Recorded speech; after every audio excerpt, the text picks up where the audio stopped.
પશ્ચિમ બંગાળ કોના ભરોસે? આ સવાલ અત્યારે સૌથી મોટો થઈ રહ્યો છે.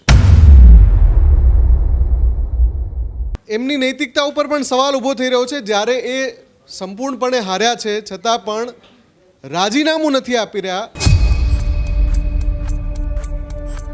પશ્ચિમ બંગાળમાં આગામી 48 કલાક ખૂબ રસપ્રદ રહેવાના છે, જ્યાં સુધી નવી સરકારનું ગઠન ન થાય. પશ્ચિમ બંગાળમાં મમતા દીદીની જીદથી ફરી અસાધારણ સ્થિતિ જોવા મળી રહી છે. કહ્યું કે રાજીનામું તો હું આપવાની જ નથી. મમતા બેનર્જીના ઇનકારથી હવે રાજ્યપાલ પર આખો મદાર છેત રહ્યો છે. મમતાના કલક વણલ અને અખિલેશ યાદવ છે, તેઓ પણ હવે તેમને મળવા માટે પહોંચ્યા છે. હજુ સુધી તમે અમારી ચેનલને સબસ્ક્રાઇબ નથી કરી તો અત્યારે જ ન્યૂઝરૂમ ગુજરાતને સબસ્ક્રાઇબ કરો. ફેસબુક અને ઇન્સ્ટાગ્રામ પર ફોલો કરો.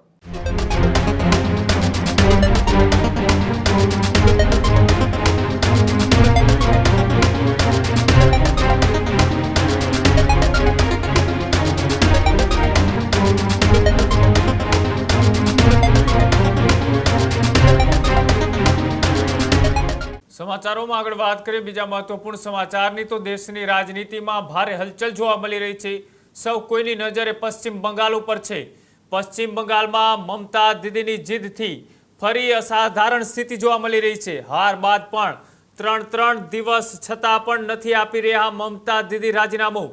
ફરી એકવાર કહ્યું કે રાજીનામું તો હું આપવાની જ નથી. મમતા બેનર્જીના ઇનકારથી હવે રાજ્યપાલ પર આખો મદાર છેત રહ્યો છે. મધરાત્રે પશ્ચિમ બંગાળ વિધાનસભાનું સ્વયં વિઘટન થશે. વિઘટન બાદ નવી સરકાર રચાય ત્યાં સુધી અસમંજસની સ્થિતિ. બંધારણ મુજબ રાજ્યપાલે પોતે જ હવે અંતિમ નિર્ણય કરતા છે. ત્યારે 7મી મધરાત્રિથી 9મીએ શપથ સુધી કોણ સંભાળશે બંગાળ?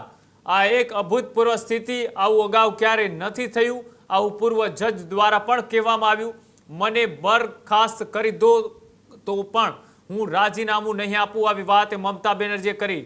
મમતાના કલક વણલ અને અખિલેશ યાદવ છે, તેઓ પણ હવે તેમને મળવા માટે પહોંચ્યા છે. ઇન્ડિયા બ્લોકના અલગ અલગ નેતાએ સતત મમતા બેનર્જીના સંપર્કમાં જોવા મળી રહ્યા છે. મમતા બેનર્જીએ કહ્યું કે મને બરખાસ્ત કરી દો અથવા તો હું રાજીનામું નહીં આપું. આવી વાત મમતા બેનર્જી જીદ પકડીને બેઠા છે. જે રીતના એ પશ્ચિમ બંગાળની અંદર એ ભારતીય જનતા પાર્ટી એટલે કે એનડીએની જીત થઈ છે અને ત્યારબાદ ત્રણ દિવસ છતાં પણ એ પૂર્વ મુખ્યમંત્રી ટીએમસીના વડા મમતા બેનર્જીએ પોતાની હાર સ્વીકારવા માટે તૈયાર નથી. મુફદ્દલ મારી સાથે જોડાયેલા છે. મુફદ્દલ, જે રીતના એ આખરી નિર્ણય હવે રાજ્યપાલને કરવાનો છે, કેવી પરિસ્થિતિ ત્યાં રચાઈ શકે છે? શપથ ગ્રહણ સુધી બંગાળની અંદર શું હજુ પણ હલચલ થઈ શકે છે?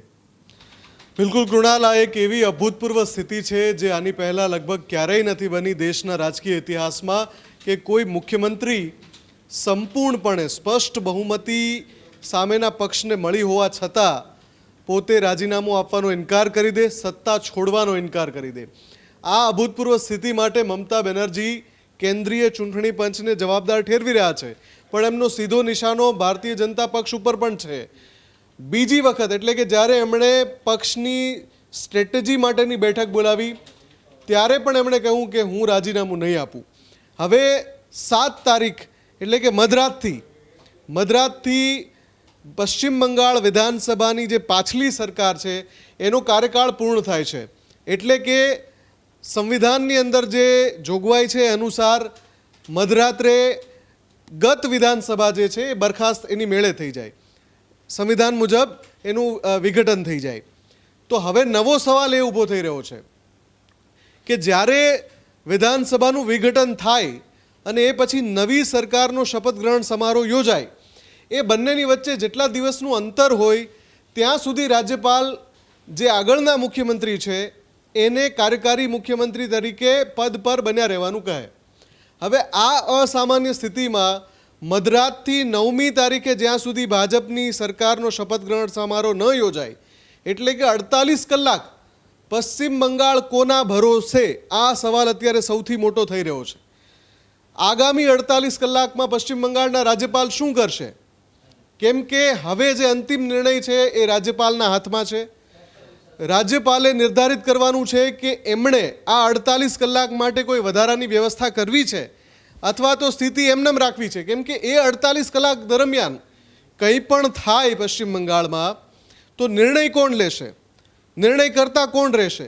શું રાજ્યપાલ પોતે જવાબદારી સ્વીકારવાના છે કે પછી કોઈ વૈકલ્પિક વ્યવસ્થા ગોઠવવાના છે? આ ચર્ચા ખૂબ જોરશોરથી ચાલી રહી છે. સૌથી મોટી વાત એ છે કે જ્યારે સ્ટ્રેટેજી માટે તૃણમૂલ કોંગ્રેસે બેઠક બોલાવી ત્યારે મમતા બેનર્જીએ કહ્યું કે હું રાજીનામું તો નહીં જ આપું, મને બરખાસ્ત કરવી હોય તો કરી દે, મારે આને પશ્ચિમ બંગાળ માટે કાળો દિવસ બનાવવો છે. એટલે તમે સમજો કે મમતા પોતે એક સ્ટ્રેટેજી તૈયાર કરીને જ આ કરી રહ્યા છે. એમણે આખા વિષયને ખૂબ મોટો વિવાદ બનાવવો છે. પણ આ એમની નૈતિકતા ઉપર પણ સવાલ ઊભો થઈ રહ્યો છે. જ્યારે એ સંપૂર્ણપણે હાર્યા છે છતાં પણ રાજીનામું નથી આપી રહ્યા, સત્તા નથી છોડી રહ્યા, એટલે એમના ઉપર સવાલ થવાનું છે. આ બધાની વચ્ચે જે તસવીરો આપણે દેખાડી રહ્યા છે અત્યારે, અખિલેશ યાદવ મમતા બેનર્જીને મળવા પહોંચી ગયા છે.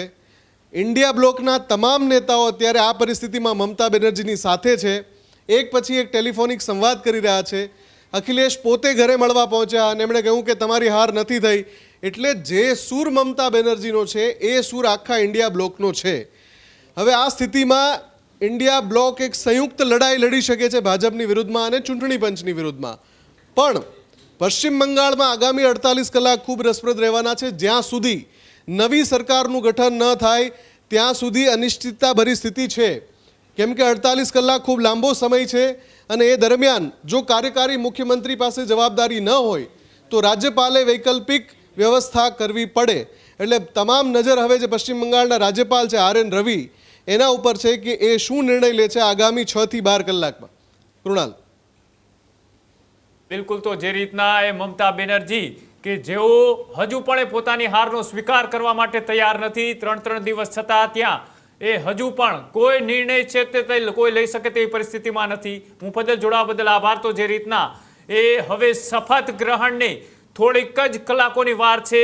રાજ્યના જે તમામ અધિકારીઓ છે તેમને પણ તૈનાત કરી દેવામાં આવ્યા છે. ત્યાં જે તોડફોડની ઘટનાઓ બની, ઘર્ષણ થયું અને ત્યારબાદ જે રીતનો એ માહોલ તંગ છે તેની વચ્ચે હવે નવી સરકાર એ ત્યાં લાગુ થવા જઈ રહી છે. એટલે કે ભારતીય જનતા પાર્ટીના મુખ્યમંત્રી કોણ તેને રહી દેશના ગૃહ અને સહકારિતા મંત્રી અમિત શાહ એ બંગાળની મુલાકાતે જવાના છે. તમામ ધારાસભ્યો દળની બેઠક બોલાવવાના છે અને ત્યારબાદ હવે રાજ્યપાલ શું નક્કી કરે છે? આખરી નિર્ણય રાજ્યપાલ પાસે છે કે મમતા બેનર્જી રાજીનામું ન આપે તેમ છતાં પણ તેમને બરતરફ કરી શકે છે કે કેમ? મમતા બેનર્જીએ દેશ નહીં પણ વિશ્વની ન્યાયાલયનો પણ એ સંપર્ક કરવા માટેની અપીલ છે તે કરી છે. સાથે સાથે દેશની લોકશાહીને ખતરો હોવાની વાત પણ મમતા બેનર્જીએ કરી છે. અને આજે આખો ઘટનાક્રમ છે. આ ઘટનાક્રમને લઈ હવે જોવાનું રહેશે કે જ્યારે શપથ ગ્રહણ સમારોહ નવી સરકારના થાય છે ત્યાં સુધીમાં મમતા બેનર્જી પોતાનું સ્ટેન્ડ ક્લિયર કરે છે કે પછી પોતાની વાત ઉપર અડગ રહે છે. હજુ સુધી તમે અમારી ચેનલને સબસ્ક્રાઇબ નથી કરી તો અત્યારે જ ન્યૂઝરૂમ ગુજરાતને સબસ્ક્રાઇબ કરો. ફેસબુક અને ઇન્સ્ટાગ્રામ પર ફોલો કરો.